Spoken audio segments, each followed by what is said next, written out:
টানা বৃষ্টি এবং পাহাড়ি জলে উত্তর ত্রিপুরা জেলার কদমতলা ব্লকের ভারত বাংলাদেশ সীমান্তে অন্তত 3টি গ্রাম প্লাবিত হয়েছে। তার মধ্যে ভয়াবহতার রূপ নিয়েছে সাত সঙ্গম গ্রামের মেরি বস্তি, পশ্চিম বিরজানগর এবং সাত সঙ্গম এলাকা। জলবন্দী হয়েছে প্রায় 50টিরও বেশি পরিবার। বন্যার জলে তলিয়ে যায় রাস্তাঘাট, পুকুর এবং ফসলের মাঠ। গত 8 দিন জলবন্দী থাকার পর জলবন্দী পরিবারগুলিকে এনডিআরএফ এর উদ্যোগে শুরু হয় উদ্ধার অভিযান। সাত সঙ্গম মাধ্যমিক বিদ্যালয়ে ত্রাণ শিবিরে দুর্গতদের নিয়ে আসা হয়। ত্রাণ শিবিরে আশ্রয় নেওয়া ভুক্তভোগীরা জানান, 8 দিন যাবৎ তারা বন্যার জলে গৃহবন্দী ছিলেন। বাড়ি থেকে বের হতে না পারায় পানীয় জল এবং খাদ্য সামগ্রীর অভাবে তাদের অনাহারের দিন কাটাতে হয়।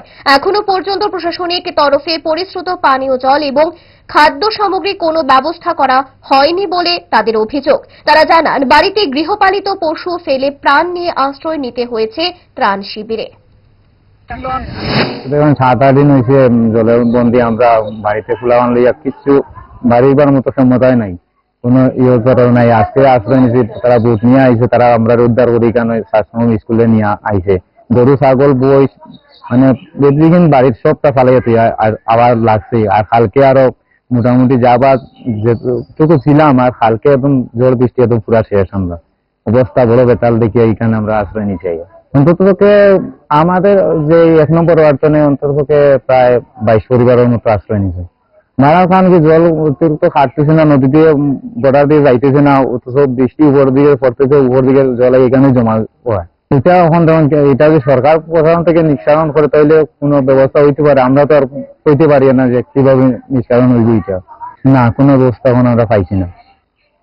অবশ্যই আমরা আবেদন করবো যে আমরা কোন সরকারি সুবিধা যাতে পাওয়া পারি। চুরি টাকাতে এখন দেখেন আমরা বয়ে আমরা জানলেই পালাই যাই। যেমন গরু যদি চুরি টাকাতে হয়ে যেত তো আর কোনো কিচ্ছু আমরাই চিন্তা করবো, কারণ আমরা আগে মানুষের যান বাঁচাইবার লাগি আমরা ইয়ে করছি। কাটাই যেহেতু কোনো রকম এখন দেখা যায় যে আর ফারা না, তাইলে এখন আর কি মন বাড়িতে ছাড়িয়ে বাঁচতে হয়েছে। তো গরুরা খাওয়ানোর সমস্যা, রান্না করা যায় না, গরুর ভিতরে জল। এবারে গরুরও তখন আর এক জায়গা খুঁজিয়ে আর একজনের বাড়িতে রাখি, আর ওদিকে রাখি, গরু রাখি, ওখানে রাখি। এরপরে বাঁশের কলার বুড়ে আমরা এদিকে বাইরে যাই। 5-6 দিন হয়েছে। ওই এরকম হইলে একটু কম থাকে, এই বছর একটু বেশি। সাতসঙ্গম স্কুলে চা খাইছি, আর কিছু খাইতে পারছি না। ঘরের ভিতরে জল আছে।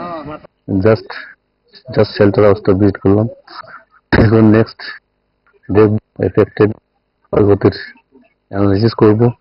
আমি জাস্ট এই এরিয়াতে এসেছি, সাতসঙ্গম, সরলা আর বজেন্দ্রনগর, 3টা স্পট আমি ভিজিট করব। সেই মুহূর্তে সবাই অন্যরা অন্য জায়গাতে ভিজিট করছে। এখানে এসে শুনলাম এখনো জল বাড়ছে, যেহেতু এটা নিম্নগত এরিয়া, অনেক নিচে উপরের থেকে জলগুলো নামছে, তাই হয়তো মানে এখনো পর্যন্ত জলটা নামতে পারছে না।